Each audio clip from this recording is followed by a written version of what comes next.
Lagosian too, and in 2023 he give it a shot and say he want to be governor of Lagos. I think Lagos people say make it wait small, make it take it easy, because he's still very, very young, brilliant, excellent, and distinguished individual. And but even after that, he's one of the politicians I will say that he did not go inside the hole and now hide himself and say, okay, since Lagos shall not vote for me, okay, bye bye, I don't want to talk to anybody, or Jackpa. But he's still here making a lot of his own suggestion and contribution to how this wonderful state, the commercial capital of Nigeria, the commercial capital of one of the commercial capital of Africa as a continent. I'm not talking to any other person than Honorable Tope Abrazak Balogu. Thank you very much for joining us, Oga Tope. Good morning, Mr. Joseph. Good morning, everybody in the studio. How's today be?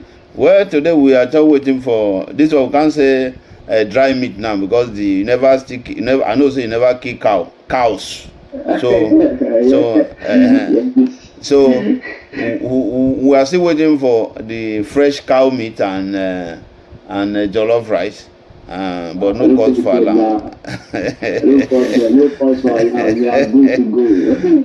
So let's talk. This is festive period in Lagos, in Nigeria, at least, and everywhere a Muslim individual like you is still breathing. Yeah. Yes, we are in the festive period, even though the economy and the ambience of Nigeria polity is not really encouraging so many people to be able to do so much. But then they still have to live their life anyhow it comes. So we are all good to go. So, Oga Tope, what would be your own assessment 2 years into our dear president period? Yes, he's calling everybody to say, you know what, it has been a very, very rough road, but it could be better. It could be better, and it's going to be better. You see, I will not join those people that will continue to deceive the president. And in Yoruba balance, there is something that they use as an adage. It means when a child is not well brought up, is not well trained, not well taken care of, definitely is going to misappropriate or sell off the property the parent has taken their time to gather. They use their own resources to continue to build empires without actually looking at taking care of the heirs, the people that are going to take over from them. And that is the situation I find this country heading towards, where those are the ends of affairs are actually all about, they are doing this, they are doing that, but it's not actually reflecting the life of individuals or commoners. And commoners are the major part of, in fact, the major struggle of any human community. So the commoners are much more than those that have this affluence. And the country is not actually looking at taking care of them. And look at what is happening here and there. In terms of insecurity, in terms of inability to really sustain individuals. What job or what are they doing to really be able to put food on their table? And that's why criminality is not the order of the part. Many youths now see it as enough to just get rich quick in any manner. They want to just get rich and get out of the non-working system that has not given people the opportunity. So for me, the president has not really done as much as we expected him to do, because people really believe in his sagacity, going through his profile and what he has been able to influence in Lagos. Lagos State is like a prototype of what Nigeria should be. But then, for us that are in Lagos, we may say much more that is not really reflecting. What we are getting is not commensurate to what is coming is not commensurate to what is really getting out into the larger society. But then, if you look at Lagos State amongst other states, it's still thriving better. So we expect Nigeria to be far better than what we have today. We will remember when all these things were happening, we were saying it that some policies are just too fast to be implemented when the president came in. I think he was now doing this trial and error of a thing. That's for me, that's my own analysis of the situation. Most of the things we are seeing is trial and error. Because if you look at the subsidy money that was taken away from some few individuals, and the masses are also benefiting back then, the main challenge or the main focus of this subsidy stuff was that if the money is going to some few individuals, they are subsidizing other countries, they are doing this, but in the true sense of it, they are also subsidizing the masses, because all the money that that was being used for subsidy there back then, the masses are having their own share of it, because the fuel stuff was still not very costly and the economy was still far better. Now you took the money away from those few individuals and partially from the masses too. The masses who we think should be the beneficiaries of the whole arrangement are now much more in disastrous states of existence. Immediately the subsidy was removed, so many things skyrocketed in terms of cost, and the masses were not having the financial muscle, the financial growth that can actually meet up with the new standards of living an average human being will live in Nigeria. And that is where I see the problem spiraling into different sectors. And today, you can see it everywhere. The dollar is not coming down. It kept on rising.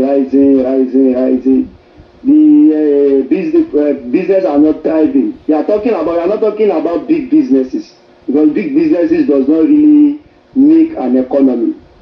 What makes an economy is the small scale business. That's for internal economy now. People that are living within the society thrive mostly on those petty businesses and small scale businesses. They are not thriving. Many of them are there. Many of them are just struggling to put food on their table. And these are the metrics for me when you talk about good governance. You cannot be telling me about coastal road that many people will not fly. Many people, I'm not talking about people that will be having the luxury to go and fly the road. They are talking about many people. When the majority are suffering, you are not having a good community. The majority should enjoy, even if they are not. See, and I have been, I've been an advocate of people, the downtrodden people, and the truth is, I'm very, very close to them. I always go around them, and I have seen that they are not really asking for too much. Many people are just asking for comfortability. They are not asking for riches. They don't want to be extraordinarily wealthy. They just want comfort, and those things that will make them comfortable are at the mercy of the government. They can't provide their own electricity. They can't provide their own good roads. They can't provide their own hospitals. They can't provide their own means of transportation, and they can't provide their own security. And these are the reasons why everybody wants to leave this country.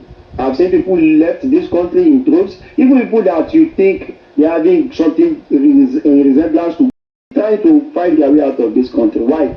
Because the metrics of good governance, or let me say a community that is thriving within itself, the metrics are just not too at par with what is expected from a good nation like us that has all the resources to spend. But look at the president and his team. They are not really suffering with us. That is where the problem lies. You see, when the leader is not suffering, we are not talking about it. He has his own wealth. He has his own personal wealth that will not make him to suffer. What we are talking about, when we talk about suffering here, is relative. We are using it in a metaphoric state where we are going to see him having austerity measures that will be placed within its own government too, where we will not see them buying more cars, having more flamboyant display of national wealth. Yes, Now, having period cuts in different places so that at the end of the day, the masses will see it as a general burden being brought by everybody. But now, everything is being pushed to the commoners.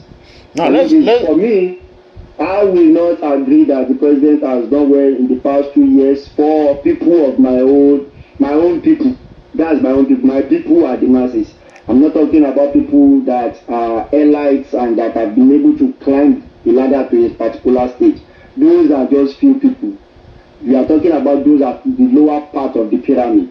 They are not really getting the little comfort they deserve as Nigerians. all right. Now let's anchor the conversation, short conversation this way. What will be your message to maybe in 60 seconds?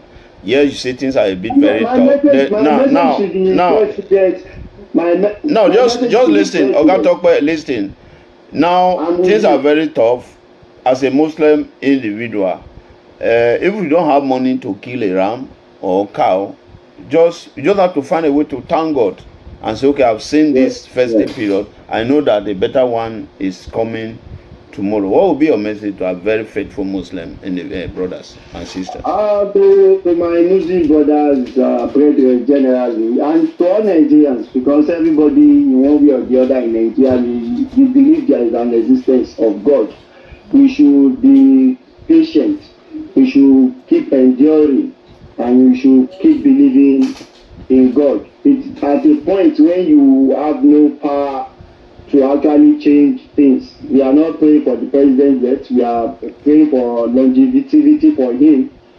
But we should pray to God by 2027, God should give us something better. If he's going to still be a better person, God should make him a better president. So if he's not going to be a better president, God should replace him. It's a time for us to pray, for us to be patient, for us to enjoy ourselves the way we can enjoy it. But nobody go and involve himself in criminality. Don't think because you want to celebrate. Celebration is everyday thing for those that have the means. It's not one day thing. Today is one of several days that you are going to enjoy in life. So if you can't eat meat today, you can't kill meat today, you can always kill calmness, you can always kill so many things tomorrow. So let everybody just enjoy himself or herself within the confine of what God has provided for him. But nobody should engage in criminality. Why we should pray fervently for the president to succeed. And if he is unable to succeed, if we pray to God to give us a better replacement in 2027, which is very, very near now. Thank you. Thank you very much, Honorable Tokpe Balogu. We want to give it a shot. Give it a shot in 2023 to be governor of Lagos State under AA.